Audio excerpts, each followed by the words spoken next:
It may seem incredible, but it is true. The world in which we live is a world of imagination. In fact, life itself is an activity of imagining. All that we behold, though it appears without, it is within, in our imagination, of which this world of mortality is but a shadow. Nothing appears or continues in being by a power of its own. Events happen because comparatively stable imaginal activities created them, and they continue in being only as long as they receive such support. Therefore, the secret of imagining is the greatest of all problems, to the solution of which everyone should aspire. For supreme power, supreme wisdom, and supreme joy lie in the solution of this great mystery. When man solves the mystery of imagining, he will have discovered the secret of causation, and that is, imagining creates reality. Divine imagining and human imagining are not two powers at all, but one. The valid distinction which exists between them lies not in the substance with which they operate, but in the degree of intensity of the operant power itself. Acting at high tension, an imaginal act is an immediate objective fact. Keyed low, an imaginal act is realized in a time process. Human history, with its forms of governments, its revolutions, its wars, and in fact the rise and fall of nations, could be written in terms of the imaginal activities of men and women. All imaginative men and women are forever casting forth enchantments, and all passive men and women who have no powerful, imaginative lives are continually passing under the spell of their power. If imagination is the only thing that acts, or is, in existing beings or men, as Blake believed, then we should never be certain that it was not some woman treading in the winepress who began that subtle change in men's minds, or that the passion, because of which the earth has been drenched in blood, did not begin in the imagination of some shepherd boy, lighting up his eye for a moment before it ran upon its way. The future is the imaginal activity of man in its creative march. Imagining is the creative power, not only of the poet, the artist, the actor, and orator, but of the scientist, the inventor, the merchant, and the artisan. Its abuse in unrestrained, unlovely image-making is obvious, but its abuse in undue repression breeds a sterility which robs a man of actual wealth of experience. Imagining novel solutions to ever more complex problems is far more noble than to restrain or kill out desire. Life is the continuing solution of a continuously synthetic problem. Imagining creates events. Our world, created out of men's imagining, comprise unnumbered warring beliefs. Therefore, there can never be a perfectly stable or static state. Today's events are bound to disturb our yesterday's established order. Imaginative men and women invariably unsettle a pre-existing peace of mind. Hold fast to your ideal in your imagination. Nothing can take it from you but your failure to persist in imagining the ideal realized. Imagine only such states that are of value or promise well. To attempt to change circumstances before we change our imaginal activity is to struggle against the very nature of things. There can be no outer change until there is first an imaginal change. Everything we do, unaccompanied by an imaginal change, is but futile readjustment of surfaces. Imagining the wish fulfilled brings about a union with that state, and during that union we behave in keeping with our imaginal change. This shows us that an imaginal change will result in a change of behavior. However, our ordinary imaginal alterations, as we pass from one state to another, are not transformations, because each of them is so rapidly succeeded by another in the reverse direction.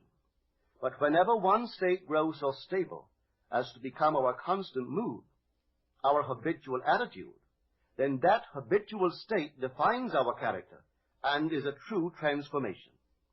Now let me call your attention to the design on the cover of this record. You will notice a man sitting on a park bench, imagining himself to be in a home. This is the secret of those who lie in bed awake while they dream things true. They know how to live in their own dream house until, in fact, they do. Man, through the medium of a controlled waking dream, can predetermine his future. That imaginal activity of living in the feeling of the wish fulfilled leads man across a bridge of incident to the fulfillment of the dream. If we live in the dream, thinking from it and not of it, then the creative power of imagining will answer our adventurous fancy, and the wish fulfilled will break in upon us and take us unawares. Man is all imagination. Therefore, a man must be where he is in imagination, for his imagination is himself. To realize that imagination is not something tied to the senses or enclosed within the spatial boundary of the body is most important.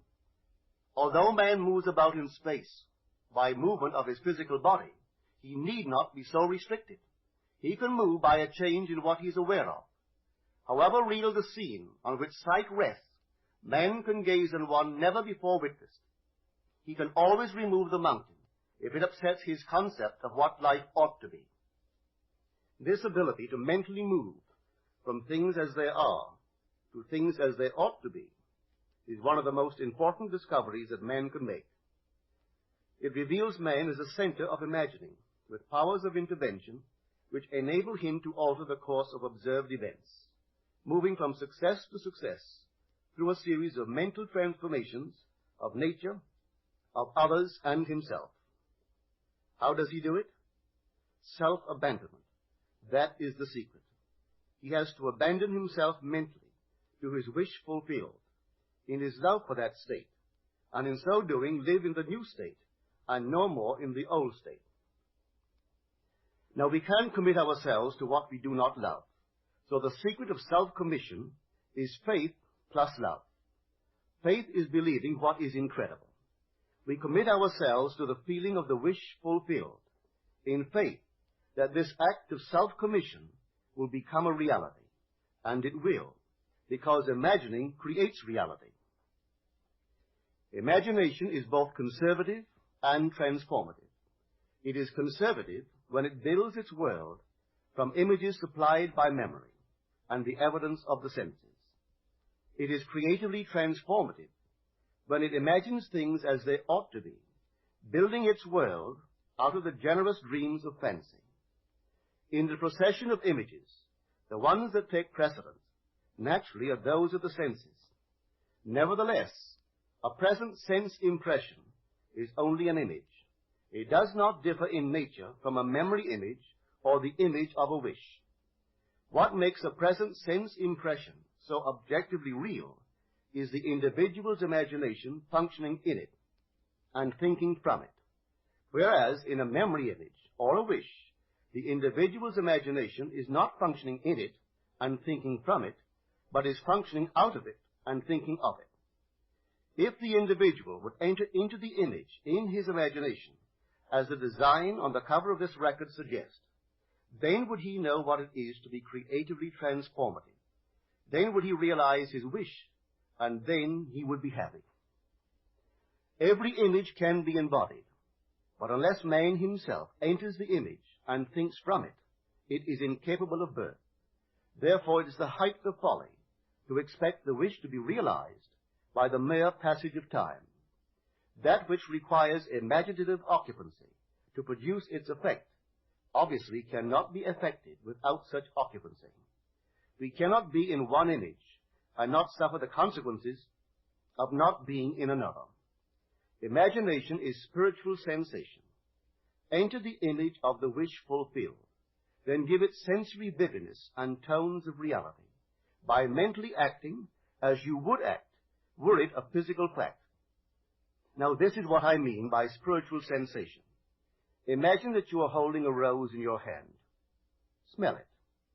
Do you detect the odor of roses? Well, if the rose is not here, why is its fragrance in the air? Through spiritual sensation, that is, through imaginal sight, sound, scent, taste, and touch, man can give to the image sensory vividness. If he does, all things will conspire to aid his harvesting. And on reflection, he will see how subtle were the threads that led to his goal. He could never have devised the means which his imaginal activity used to fulfill itself.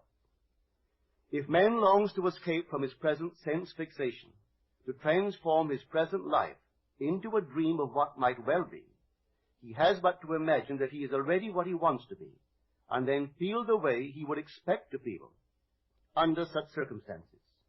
Let him, like the make-believe of a child who is remaking the world after its own heart, create his world out of pure dreams of fancy. Let him mentally enter into his dream. Let him mentally do what he would actually do were it physically true. He will discover that dreams are realized not by the rich, but by the imaginative. Nothing stands between man and the fulfillment of his dreams but facts, and facts are the creations of imagining. If man changes his imagining, he will change the facts. Man and his past are one continuous structure. This structure contains all of the facts which have been conserved and still operate below the threshold of his surface mind. For him, it is merely history. For him, it seems unalterable, a dead and permanently fixed past. But for itself, it is living. It is part of the living age. We cannot leave behind us the mistakes of our past, for nothing disappears. Everything that has been is still in existence. The past still exists, and it gives and still gives its results. Man must go back in memory, seek for and destroy the causes of evil however far back they lie. This going into the past and replaying a scene of the past in imagination as it ought to have been played the first time, I call revision. And revision results in repeal. Changing our lives means changing the past. The causes of the present evil are the unrevised scenes of the past. The past and the present form the whole structure of man. It is carrying all of its contents with it. Any alteration of content will result in an alteration in the present and future. Live nobly, so that mind can store a past well worthy of recall. Should you fail to do so, remember, the first act of correction or cure is always revise. If the past is recreated into the present, so will the revised past be recreated into the present. Or else, the promise that though your sins are like scarlet, they shall be as white as snow, is a lie. The question may arise as to how by representing others to ourselves as better than they really were, or mentally rewriting a letter to make it conform to our wish, or by revising the scene of an accident, the interview with the employer, and so on, could change what seems to be the unalterable facts of the past. But remember my claims for imagining. Imagining creates reality. What it makes, it can unmake. It is not only conservative, building a life from images supplied by memory. It is also creatively transformative, altering a theme already in being. The parable of the unjust steward gives the answer to this question. We can alter our world by means of a certain illegal practice, by means of a falsification of the facts, that is, by means of a certain intentional alteration of that which we have experienced, and all this is done in one's own imagination. This is a form of falsehood which not only is not condemned, but is actually approved in the gospel teaching.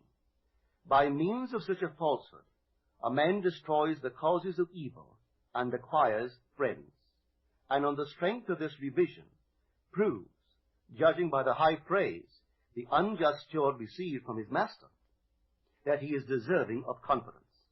Because imagining creates reality, we can carry revision to the extreme and revise a scene that would be otherwise unforgivable. We learn to distinguish between man, who is all imagination, from those states into which he may enter. An unjust steward, looking at another's distress, would represent the other to himself, as he ought to be seen. Were he himself in need, he would, like the man on the cover of this record, enter his dream house in his imagination and imagine what he would see, and how things would seem, and how people would act after these things should be. Then in this state he would fall asleep, feeling the way he would expect to feel under such circumstances. Would that all the Lord's people were unjust stewards, mentally falsifying the facts of life to deliver individuals forevermore. For the imaginal change goes forward until at length the altered pattern is realized on the heights of attainment. Our future is our imaginal activity in its creative march. Imagine better than the best you know.